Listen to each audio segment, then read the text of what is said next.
Hello বন্ধুরা, কেমন আছেন সবাই? আশা করি সবাই ভালো আছেন এবং একটা নতুন ভিডিওতে আপনাকে স্বাগতম।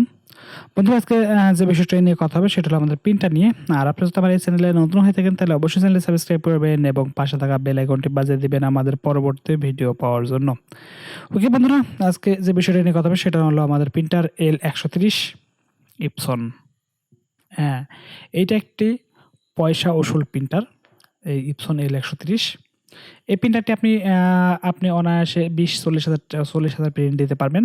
শুধু একটা জিনিস আপনাকে লক্ষ্য রাখতে হবে, সেটা হলো আপনাদের অরিজিনাল লিঙ্ক, যেটাকে আপনারা আমরা কালি বলে থাকি, সে কালিটাকে আপনি যদি ইনশিওর করতে পারেন যে আপনার কালিটা অরিজিনাল, তাহলে কিন্তু আপনি আপনার একটা প্রিন্টার দিয়ে আপনি 30 থেকে 35-40 হাজার পর্যন্ত আপনি প্রিন্ট দিতে পারবেন, যদি আপনি ইপসন L130 ব্যবহার করেন।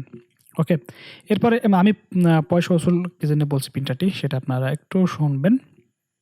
আমার মনে হয় যে আপনি L130 প্রিন্টার কিনলে আপনি ঠকবেন না, আপনার যে দামই কিনেন।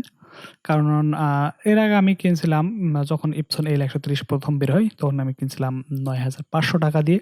তখন কিন্তু অনেক দাম এই প্রিন্টারটার, ৯,৫০০ টাকা। তখন আপনার ক্যানন যে প্রিন্টারগুলো ছিল সেগুলোর দাম ছিল ২৫০০ টাকা করে। ২৫০০ টাকা প্রিন্টার ছিল। কিন্তু তখন আমি প্রিন্টার কিনছিলাম আপনার ৯,৫০০ টাকা দিয়ে। এই প্রিন্টারটি তখন কিন্তু আমার অনেক ভালো সার্ভিস দিছে।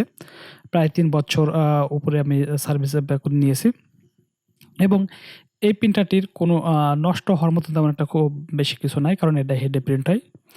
আর এতে শুধু আপনি যদি অরিজিনাল লিঙ্কটা দেন, তাহলে কিন্তু আপনি এই প্রিন্টারটি অনায়াসে আপনি চালাতে পারবেন। শুধু আপনি অরিজিনাল যে লিঙ্কটা আছে, কালিটা আছে, সেটা আপনাকে ইনশিওর করতে হবে যে এটা অরিজিনাল কালি, তাহলে কিন্তু আপনি এটা অনেক ভালোভাবে ব্যবহার করতে পারবেন। ওকে, এরপরে আসেন যে আপনি প্রিন্টারটি এখন দাম প্রায় ১৬,০০০-১৫,০০০-১৬,০০০-এর মতো, ১৬,০০০-এর উপরে গেছে। আমি লাস্ট প্রিন্টার কিনেছি ১৮,০০০ টাকা দিয়ে ইপসন L130। কারণ ওই যে আমি যে প্রথম থেকে যে ইপসন L130টা আমি ব্যবহার করে আছি, সেটাই কিন্তু আপনাদেরকে সেই অভিজ্ঞতাটি বলছি। কারণ আমি অলরেডি ব্যবহার করছি আপনার ৪টা ইপসন। ওকে, আমি ৪টা ইপসন কিন্তু আমি ব্যবহার করছি L130। অনেক দিন ধরে আমি ব্যবহার করছি, কিন্তু বারবার আমি সেম মডেলটাই কিনি। কারণ সেম মডেলটা কেনার পাশাপাশি আমি পরে আবার কিনছিলাম একটি ৮০৫ ইপসন যে প্রিন্টারটি আছে সেটা কিনছিলাম। কিন্তু সেটার সার্ভিসটা আমি খুব ভালো পাইনি। অনেক কস্টলি প্রিন্টারটি। কিন্তু আমি যখনই L130 যে আমার 4 কালার যে প্রিন্টারটি আছে, সেটা আপনি অনায়াসে কিনে ব্যবহার করতে পারেন। আপনি একটু লক্ষ্য রাখবেন যে আপনারা অনেকে এখন বলেন যে আমি স্ক্যানার সহ যে প্রিন্টারগুলো পাওয়া যায়, এই স্ক্যানার সহ প্রিন্টার কিনলে কিন্তু অনেক সমস্যায় আপনি পড়বেন। আমি কিন্তু আমার যে আশপাশে যে লোকগুলো আছে, সেই লোকগুলো কিন্তু আপনার স্ক্যানার সহ প্রিন্টারটি কিনে অনেক ড্যামেজ দিছে। মনে করেন যে নষ্ট হবে না, কিন্তু আপনার পেপার কস্ট অনেক বেশি করবে।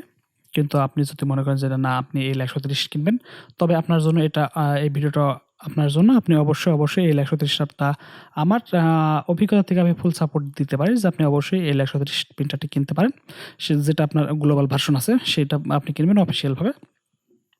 এবং যখন আমি প্রিন্টার কিনছিলাম ইপসন L130, তখন কিন্তু এইসব কোনো সমস্যা ছিল না। গ্লোবাল ভার্সন, আপনার থাই ভার্সন, এসব এত কিছু ছিল না। শুধু আপনার থাই ভার্সনটাই ছিল, যেটা আমরা গ্লোবাল ভার্সন বলি, সেটাই ছিল। আর আপনি দেখেন যে আপনি ইপসন L130 আপনি কিন্তু যত ছোট পেপার পান, শার্ট পেপার পান, সবগুলো আপনি কিন্তু প্রিন্ট দিতে পারবেন। কিন্তু আপনি অন্য প্রিন্টারে কিন্তু এটা দিতে পারবেন না, অনেক সমস্যা আছে। অতএব আপনি যদি মনে করেন যে L130 প্রিন্টারটি কিনবেন, তবে আপনি এখনও কিনতে পারেন। আপনি পয়সা ওসুল করার মতো একটি প্রিন্টার, সেটা হলো L130। আমি অন্যান্য প্রিন্টারের সাথে আমি তুলনা করছি না। এবং আমি যদি কোনো প্রিন্টারের সাথে আমি তুলনা করি, অবশ্যই আপনাদেরকে একটি ভিডিও দিয়ে দেবো যে ইপসন L130 এর সঙ্গে অন্যান্য প্রিন্টারগুলোর কেমন কী তুলনা, সেটা অবশ্যই আমি ভিডিও আকারে আপনাকে দেওয়ার চেষ্টা করব এবং এই ভিডিওটা অল্প দিনে আমি আপলোড করব। ওকে বন্ধুরা, আজকে এই পর্যন্তই। দেখা হবে আবার অন্য কোনো ভিডিওতে। সে বন্ধু সবাই ভালো থাকেন। Bye bye, tata.